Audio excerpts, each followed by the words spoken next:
Cangkir. Halo selamat datang di Cangkir, cakap ringan sambil mikir. Nah, hari ini aku Rizky, aku bakal ngajak kalian semua untuk dengerin, kita bakal ngobrolin fenomena yang lagi lekat banget nih sama dunia penyiaran. Gimana peran penonton, kalian sebagai penonton itu bisa mempengaruhi pergerakan media sosial itu sendiri, gitu.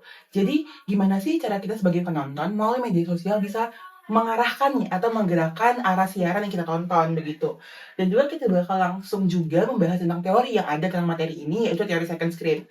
Nah, tentu aja hari ini Rizky nggak sendiri. Hari ini Rizky ditemenin dengan 3 orang pertama yang sangat gong banget di Ilkom ya. Jadi kita akan langsung undang saja tamu-tamu spesial kita. Yang pertama ada Kevin. Kevin. Yang kedua ada Ratu Crash nih. Ayo kita undang Zaina. Dan yang terakhir ada pecinta Dabi banget, kita undang Lydia. Si Dabi. Halo semuanya. Nah, senang banget nih hari ini kita udah sama 3 tamu spesial kita. Udah ada Lydia, Zaina, dan Kevin. Nah, sebelum itu aku mau bahas sedikit nih, agak basi ya. Jadi kita agak mulai aja. Apa kabar nih Lydia, Zaina, dan Kevin? Dari mana sebelum dari sini? Alhamdulillah baik. Kalau aku tadi dari rumah aja sih. Ya aku juga dari rumah ya, tidur seharian ya. Agak nggak ada kegiatan Iya, ini ya. Jadi langsung kita masuk saja ke materi kita hari ini. Nah, mungkin kalian ini sebagai tamu ya kita undang kan ada insight-nya nih, kita undang nih kebetulan. Iya benar. Aku mau mulai dari hal dasar aja nih. Kan kalau dari penglihatanku ya, dulu tuh kan penonton kayak cuma pasif aja ya. Kita kayak cuma sekedar ngidupin televisi, kita nonton apa yang ada, dan kita tuh nggak tahu apa yang ada di baliknya, gimana caranya. Kita nggak bisa mengontrol gitu loh, kita mau siaran yang seperti apa gitu. Nah, terus kalau menurut kalian di zaman sekarang itu kira-kira tuh apa bedanya dari zaman dulu? Apakah kita masih pasif atau sudah ada perkembangannya nih menurut kalian? Oke, siapa dulu nih? Kevin dulu kali ya. Kalau menurut aku sih emang penonton tuh sekarang bisa lebih interaksi gitu ya. Apalagi penonton tuh kadang suka menentukan filmnya tuh mau dibikin kayak gimana. Kapan di sini ada yang nonton Asmara Genzi mungkin? Ada. Nah, kadang kan kalau misalkan aku lihat di Asmara Genzi itu tuh penonton tuh bakalan kayak ini tuh bagusnya yang kayak gini, terus nanti kadang produksi filmnya itu bakalan ngikutin penontonnya gitu sih. Jadi emang berpengaruh banget. Oke. Oke, kalau tadi Kevin dari segi film ya, mungkin aku bisa dari segi konten kreator gitu ya. Kalau dari konten kreator sendiri pasti audiens tuh sangat penting nggak sih? Kayak jumlah viewers, terus pendapat viewers gimana, viewers tuh sukanya apa, pasti tuh diperhatiin banget sama konten kreator. Nah, Benar. kalau dari sisi konten kreator sendiri mungkin bisa ke apa yang penonton mau, apa yang penonton komen gitu, bakal diturutin atau kayak di konten-konten berikutnya tuh jadi kayak ada perkembangan jadi lebih baik gitu. Oke. Tadi kan udah soal film ya, sama Zaid tadi bahas soal konten kreator. Jadi aku di sini mau bahas soal dari penontonnya itu tuh kita sekarang bisa bikin komentar langsung yang dinampakin nanti di layarnya. Terus kita bisa share. Jadi kita itu bisa bikin acara itu trending kalau kita emang suka gitu. Jadi kita tuh akan punya kontrol untuk acara itu dan kita akan punya juga buat acara itu. Oke. Mungkin yang kayak di live itu nggak sih? Kayak kadang kan kalau di live kan ada suka yang komen ini, gitu ya. Benar. kayak ini ngirim hadiah ini gitu. Oh, iya. Itu aku suka banget nonton Dabi. live stream banget. Wah, ini sudah mulai agak seru ya bahasan dengan tamu-tamu kita ini ya. Kayak benar-benar certified Ilkom Yaping-nya luar biasa banget gitu. Dan juga menurut saya sendiri kayak dari apa yang mereka sampaikan ya, intinya tuh kayak mungkin penonton itu sekarang tuh udah mulai mempengaruhi persepsi media itu sendiri ya. Jadi kayak untuk mempertahankan penonton di saluran mereka tuh membuat nih evaluasi dari apa yang sudah dikatakan oleh penonton gitu. Karena udah mulai seru nih, kita sekalian aja lanjut ke segmen berikutnya. Mungkin kita bakal langsung terapin aja nih teorinya kayak agak pintar. Kita langsung terapin aja gimana sih teori-teori di perkembangan media ini dan apa sih nama teorinya kira-kira. Nah, seperti yang udah aku pelajari sebelum podcast kita hari ini, ada tuh satu teori bernama teori second screen. Di mana second screen ini kebiasaan, bisa dibilang kayak kebiasaan penonton membuka layar lain nih ketika mereka menonton satu tontonan gitu. Ada nggak sih kalian yang tahu teori second screen ini apa mungkin? Oke, dari Kevin dulu deh. Kalau aku sih pernah dengar ya second screen tuh mungkin kayak kalau misalkan aku lagi buka IG terus aku juga bisa sambil chatan gitu, betul nggak ya? bisa sih, tapi kalau yang aku pelajarin tuh basicnya tuh penyiaran. Misal kamu nonton live streaming YouTube, kamu nonton televisi, tapi kamu sambil kepoin live chatnya, kamu sambil ngirim-ngirim komen di Instagramnya, atau kamu nge-like story-story yang ada di Instagram program tersebut. Oh, itu aku sering sih, kayak apa ya, sambil nonton nih, misal kayak siaran broadcast atau live gitu dari mukbang gitu, terus aku lihat kayak iya benar. komennya apa sih, mereka komen apa sih, banyakin dong minyak misal gitu, banyakin dong pausnya, dengan itu tuh mempengaruhi cara dari konten kreator kayak oke nih aku banyakin nih gitu, jadi Setuju. biar apa sih namanya, ngeris penonton gitu, biar sama nih gitu. Jadi penonton tuh bisa request lewat live-nya itu ya? Iya, benar. Dan banget. didengerin ya, karena dia emang butuh viewers kan, biar stay di tempat dia. Setuju. Kalau aku soal teori tuh sebenarnya jarang denger ya, tapi kalau perhatiannya kita tuh udah kayaknya udah nggak semua deh. Soalnya dulu zaman mama aku aja pas kayak acaranya nih tuh di akademi gitu, terus ada cara memvoting pemenang. Nah pemenangnya tuh ditentukan voting, jadi kayak mama aku gercep tuh ngambil HP kayak voting gitu. Oke. Berarti ada peran sosialnya juga ya, Benar-benar 100% jawabannya benar banget dari para yeper kita yang ada di sini. Dan ternyata tuh setelah aku pelajari juga, itu tuh bukan cuma kebiasaan, tapi bagian dari pengalaman penonton modern yang mereka tuh gak cuma mau nonton, tapi mereka mau terlibat secara emosional, pikiran, dan bahkan politis kepada acara tersebut gitu. Nah, kalau menurut kalian sendiri, opini publik ini dibandingkan dengan opini dari siaran sendiri tuh ada bedanya nggak sih? Dan pengaruhnya apa? Apakah lebih aktual atau gimana? Kalau yang udah aku pelajari juga, kalau misalkan yang ini tadi tuh lebih menarik gitu ya, soalnya kita tuh bakalan jadi lebih cepat untuk tanggap tentang komentar netizen gitu kan, jadi kita bisa nyesuaiin yang di netizen mau, dan kita tuh bakalan narik lebih banyak viewersnya gitu. Oke, benar. Seru banget ya bahasan sama 3 diva kita ini, kayak benar wow banget bahasan kita kali ini. Nah, tapi sayang banget nih, kita udah mau lanjut ke segmen berikutnya yang kita nggak bakal bahas teritori yang lebih gong lagi dari materi kali ini. Nah, tapi sebelum itu kita harus ucapin selamat tinggal dulu nih kepada dua yeper kita, itu Zaina dan Lydia. Dadah. Terima kasih. Sebelumnya aku izin kita hold dulu ya Kevinnya ya. Kita hold dulu ya Kevinnya. Bakal ada bahasa yang lebih gong lagi nih dari aku sama Kevin gitu. Nah Vin, tadi kan setelah kita udah bahas sama Lydia nih ya, sama Zaina juga, mereka tuh setuju nih kalau misalnya ternyata teori second screen ini walaupun mereka belum tahu, tapi ternyata tengah dirasakan secara tidak langsung, kayak keterlibatan secara tidak langsung dari layar yang lain untuk mendukung satu layar yang kita tonton. Nah, menurut Kevin sendiri selain penyiaran nih dan juga di luar teori second screen ini, kira-kira contohnya kayak di dunia lainnya ada nggak sih, kayak di dunia radio mungkin atau di dunia sosial media mungkin, ada tahu nggak? Aku sih mungkin liatnya kayak di YouTube gitu ya. Kalau YouTube kan kadang suka ada live ya yang tadi Zaina omongkan itu kayak live mukbang mungkin. Terus nanti kayak Mia tambahin atau gimana gitu. Tapi kalau aku nontonnya lebih ke game gitu sih. Kalau live stream game itu kan kadang kayak kadang suka ada yang ngagetin gitu. Atau enggak aku juga nontonnya ini live idol K-pop gitu. Kan kadang suka ada yang live ulang tahun atau gimana gitu. Jadi kayak kadang suka ada yang ngehujat idol K-popnya gitu. Jadi agak kasihan sih sebenarnya. Berarti Kevin ini jatuhnya gamer ya, Kevin Auk ini, bukan Kevin Auk sebenarnya. Jadi biar bahasa kita nggak basi ya berdua aja kayaknya. Jadi kita bakal langsung lanjut aja nih ke segmen berikutnya, yang itu kira-kira nih keterlibatan penonton nih ada dalam bentuk apa aja di media sosial ataupun siaran sekarang ini. Nah, untuk melanjutkan bahasan kita yang lebih seru lagi ini, kita bakal mengundang dua diva lain yang lebih gong lagi nih yappingnya. Mari kita undang Titis dan Dedi.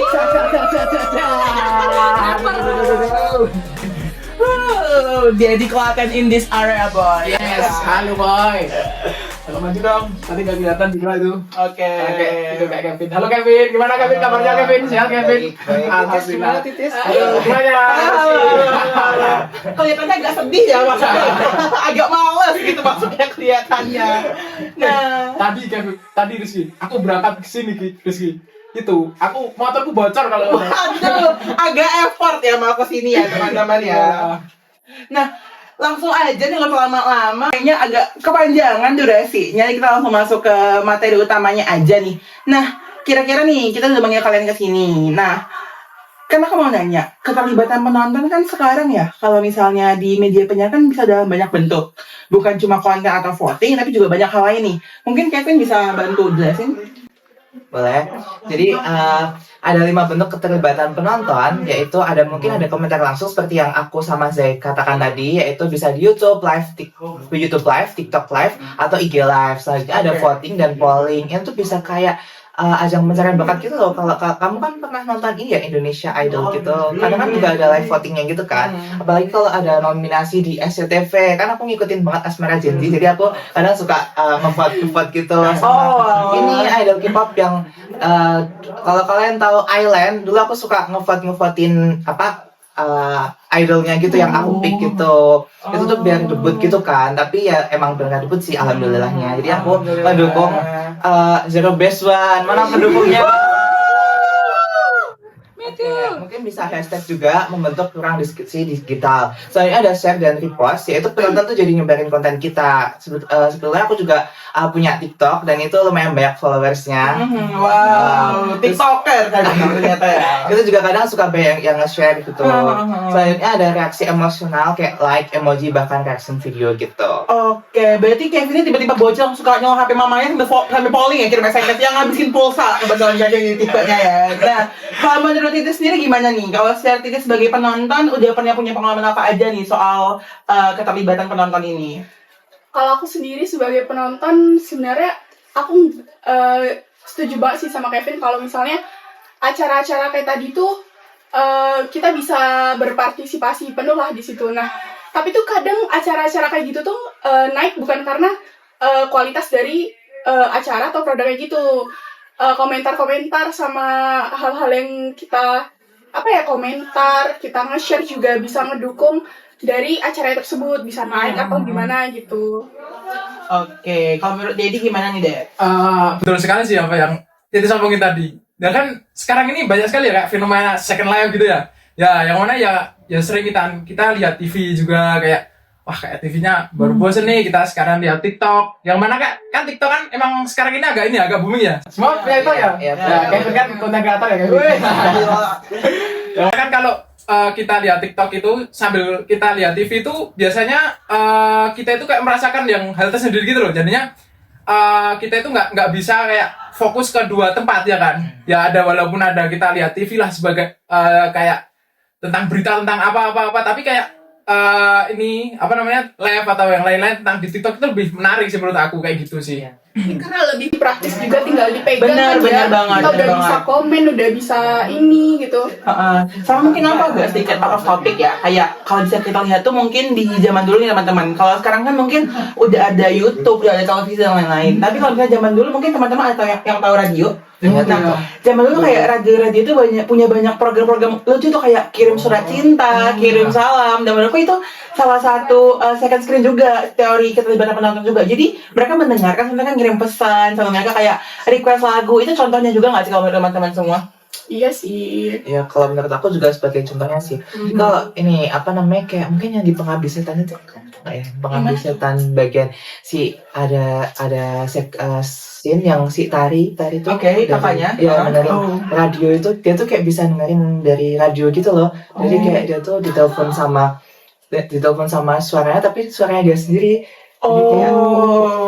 Mungkin itu termasuk itu ya second screen itu gitu. Tiba-tiba kan jadi cinefiler ya teman-teman. Jadi karena udah mulai asik nih, insightnya udah banyak banget yang baru, kita langsung masuk aja ke segmen berikutnya, di mana aku bakal fokus bahas tentang dampak positif dan negatifnya. Kira-kira banyaknya keterlibatan penonton ini gimana sih teman-teman, kayak pengaruhnya apa sih untuk media penyiaran gitu. Nah, aku minta pendapat dari narasumber abadi kita ya, dari tadi nggak pergi-pergi, Kevin. Menurut Kevin sendiri kira-kira kalau misalnya nih dampak positif dan dampak negatifnya untuk media penyiaran dengan adanya keaktifan penontonnya apa sih sebenarnya? Kalau menurut aku dampak positifnya tuh bikin engagement acara tuh lebih hidup gitu ya. Benar. Kita bisa menyesuaikan maunya penonton apa gitu. Terus juga feedback penonton tuh bisa lebih real time. Terus penonton jadi merasa dihargain gitu.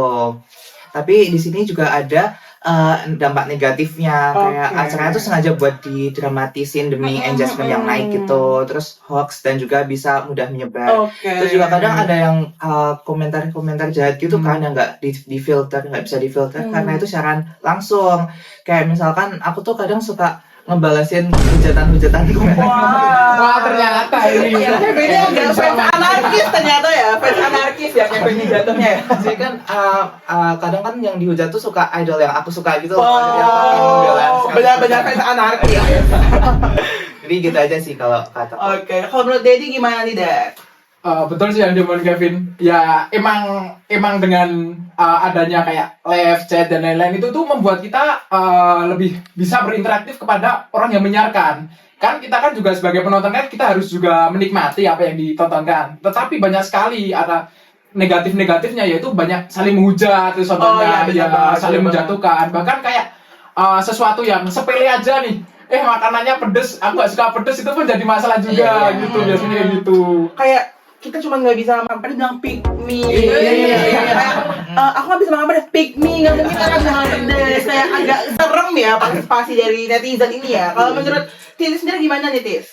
Aku sendiri sih mungkin karena udah banyaknya acara-acara yang kita bisa berinteraksi langsung gitu sama penyiarnya tuh, kadang popularitasnya tuh malah ngelebihin dari kualitasnya. Setuju. Pernah nggak sih nonton ini Mandi Lumpur? Banget. Ya. Itu kan kalau dilihat-lihat rame banget Bener, ya. betul banget sih. Buat apa kita Coba kalau ngeliat kayak beras habis langsung gue like gue blok abis itu kayak beras habis lipe solusinya itu gitu nggak sih? Yang joget-joget itu ya? Bener tapi Tahu banget. dan menurutku ya kayak tadi ada di Bang Kevin tuh ada dampak negatifnya tuh acara sengaja dibuat dramatis demi engagement. Ada yang tahu acara Katakan Putus? Tahu Kayak, menurutku itu acara terlebay sepanjang masa ya, kayak kenal juga enggak, masa cuma gara-gara nggak dibeliin martabak mereka putus gitu loh. Cuma gara-gara nggak dibeliin martabak dia ngundang tim Trans TV buat datang dan ceritain kasusnya mau dia putus atau enggak gitu loh. Udah mulai semakin seru nih ya bahasanya ya teman-teman ya. Jadi kayak tadi kalau sama Zaina dan Lydia kita udah mulai bahas teori nih. Nah mungkin biar kelihatan pintar juga sama narasumber yang ini, kita bakal ada studi kasus singkat aja. Mungkin kita bisa studi kasus nih. Kayak kalau menurutku kan keterlibatan penonton second screen udah banyak contohnya ya. Kayak contohnya kalau di Akademi Asia kayak dangdutan kita tuh bisa voting via aplikasi partner. Kayak kalau Dangdut Academy sama aku video ya aplikasi partnernya, dan juga MasterChef itu kita bisa polling live chat. Terus kita kalau misalnya kayak SCTV itu punya award kayak pencarian juri digital terbaik, misalnya kayak aktor terbaik, aktris terbaik. Dan kalau kayak Shopee dan live TikTok tuh misalnya polling diskon, kayak di check out sekarang itu kan semuanya tuh ada di misalnya di sini. Nah kalau menurut Dedi sendiri ada nggak sih kayak batasnya harusnya penonton keterlibatannya seperti apa dalam media tuh? Yang paling penting sih menurutku batasan dari seorang penonton itu tidak boleh menyebarkan info pribadi dari orang yang sedang menyiarkan sih. Iya. Karena seringkali kayak sesuatu hal yang simpel dari seseorang nih, kayak yang tadi udah diomongin kayak ini rumahnya di mana, ini kesukaannya apa, bubur diado atau bubur nggak diado, itu sebenarnya sesuatu yang simpel yang mana tidak perlu dimasukkan ke dalam sebuah berita gitu kan, di live chat dan lain-lain. Yang mana itu kan kayak itu tuh udah masalah pribadi gitu kan, nggak boleh gitu. Kalau aku gitu sih. Bubur diaduk, bubur nggak ada, tukang bubur naik andong ya. Kalau menurut Kevin sendiri gimana nih, Vin? Kalau menurut aku sih juga penonton tuh sekarang kayak lebih komunitas dinamis gitu ya, yang bisa hidup di luar tayangan utama. Bahkan ada yang lebih menjiwai daripada yang punya acaranya itu gitu. Mereka punya produser gitu ya? Iya, Gila banget. Kayak sekarang penonton udah yang punya TV-nya malahan. Kadang tuh malah ada yang kayak bikin jadi sutradara dadakan. Setuju. Kayak aku tuh kan suka nonton badminton ya. Kayak komennya tuh berasa coach terbaik dunia gitu loh. Kayak harusnya dipukulnya ke arah sini gitu. Jadi kayak penonton udah menguasai banget nih arah geraknya media gitu. Kalau menurut Titis nih gimana, Tis? Kalau menurut aku sendiri sih mungkin penontonnya jangan cuman aktif, mungkin aktif bisa jadi positif juga buat penyiarannya ya. Tapi kan kita juga harus mikirin gimana kita bereaksi, gimana kita interaksinya gitu, biar kesannya nggak julid kayak tadi tuh dia nggak suka pedes dibilang pick me gitu. Iya, kan. benar. Wah, bahasanya udah mulai asik banget sama tadi. Totalnya ada 5 diva kita yang datang hari ini. Tapi sayangnya banget kita udah sampai di ujung episode kali ini. Mungkin sekarang penonton tuh udah punya kuasa baru, sudah punya tanggung jawab baru, dan kita nggak cuma nonton, tapi kita ikut membentuk narasi, tren, bahkan reputasi acara. Kayak ya mungkin kalau bisa dibilang penonton tuh udah bukan lagi pengatur cuma ngomong doang, tapi arah dari media tersebut. Paham? Paham. Nah, jadi sebelum kita mungkin mengakhiri acara kita ini, mungkin ada kata-kata terakhirnya dari 3 diva ini, atau mungkin sekali kita panggil saja 2 diva yang tadi. Kita panggil kembali Lydia dan Zaina. Mau duduk apa Gak berdiri? usah berdiri aja. Oh, berdiri Berdiri aja, berdiri aja. Oke. Masing-masing ngasih kata-kata terakhir untuk acara cangkir ini nih. Nah, kira-kira nih teman-teman, pendapat kalian nih, kata-kata terakhir kalian atau mungkin masukan kalian buat dunia media sekarang udah dikontrol sama penontonnya sendiri. Mungkin dari Kevin bisa dimulai. Kalau menurut aku sih penonton tuh harus lebih bijak untuk berkomentar ya, jangan Benar, kayak benar, yang benar. tiba-tiba ngehujat karena makan mie aja yang pedes dibilang pick me itu nggak boleh sih, apalagi kayak ngehujat idol K-pop terkenal. Masih Masih masuk ya Yang ini. tuh ngehujatnya tuh nggak ini tau, nggak ngotak gitu loh. Oh. Kayak yang dibilangin makan strawberry aja pick me. Kalian Tahu. Ya, itu kayak nggak masuk di akal sih. Jadi kita tuh harus bisa memfilter komentar kita gitu. sih. Bener-bener. Kalau menurut Zaina sendiri gimana nih? Oke, kalau menurut aku mungkin tadi Kevin udah bahas dari penontonnya harusnya mikir-mikir ya Iya, sebelum benar, ngomong benar. gitu. Kalau dari aku mungkin dari regulasi di live chatnya. Kan jadi kayak biasanya tuh setahu aku kalau misal di live chat YouTube gitu ada komentar yang salah atau komentar yang bahasa kotor, itu tuh bisa disensor teman-teman. Jadi mungkin bagi konten creator di luar sana bisa dengan bijak kayak nentuin regulasinya atau kayak Benar. ada admin botnya gitu ya. Oh. Gitu sih dari aku. Oke, kalau menurut Deji sendiri gimana nih, Dad? Deji udah kayak ready karaoke banget dari tadi.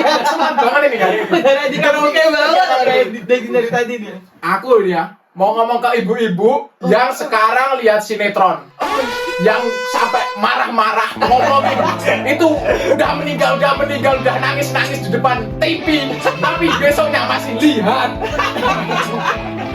Nggak tahu nangis suruh matiin, tapi besoknya masih lihat. Nggak tahu itu. Tapi tetap semangat ibu. Tetap semangat ibu-ibu semuanya. Kalau menurut Titis gimana nih, Tis? Kata-kata hari ini, Tis, soal materi kita hari ini. Buat aku sendiri sih mungkin pinter-pinter milih acara ya. Maksudnya dengan kita menonton itu kan kita bantu buat dia naik juga kan. Aku nggak mau sih acara-acara yang nggak berkualitas tuh malah jadi naik gara-gara kita tonton gitu. Jadi buat penontonnya mungkin lebih pintar-pintar milih acara yang berkualitas. Setuju. Terakhir nih gongnya. Wah, Udah gong nih. Lydia. Gong banget. Nah, gimana Lydia tanggapan kamu soal bahasan kita hari ini, dan kira-kira harusnya sebatas apa penonton bisa mengkomentari media yang ada? Mungkin ini harus ditanamin ya, kalau emang nggak suka skip gitu. Berarti Lydia ini juga anti haters ya. Dia kalau emang nggak suka ya udah nggak usah nonton gua gitu. Oke. Beda sama aku. Beda. Aku sering Tunggu. maaf ya, aku sering nonton anime tuh kayak aku kan emang ada suka satu anime. Nah, Apa itu? karena nah karena fandomnya nih emang toxic ya gitu. Animenya tuh jadi kena hujat, padahal menurutku tuh bagus banget, pick apalah gitu. Terus tapi itu kayak dihujat, padahal kan kalian bisa ya udah nge-hate fandomnya aja gitu loh, jangan ke animenya, sakit. Sakit hati. Jadi emang kita lengkap komunitasnya guys. Ada yang K-popers, ada yang suka marah-marah sama ibu-ibu, ada juga mungkin yang suka anime gitu. Langsung saja tak berlama-lama aku mengucapkan terima kasih kepada tamu-tamu kita hari ini udah mau yapping bareng, ngobrol bareng dan emosi bareng di acara kita hari ini. Aku mau ngucapin terima kasih yang udah dengar Cangkir, Cakap Ringan Sambil Mikir episode kali ini, dan jangan lupa untuk terus nonton podcast ini dan sampai jumpa di episode berikutnya. Ingat, layar kedua itu bukan cuma untuk nonton, tapi juga buat bersuara. Sampai ketemu dan salam hangat. Cangkir, Cakap Ringan Sambil Mikir. Dah. Last but not least, let's say thank you to Crash FM. Selanjutnya say thanks to Crash ya. 1, 2, 3, thanks to Crash. Dadah semuanya.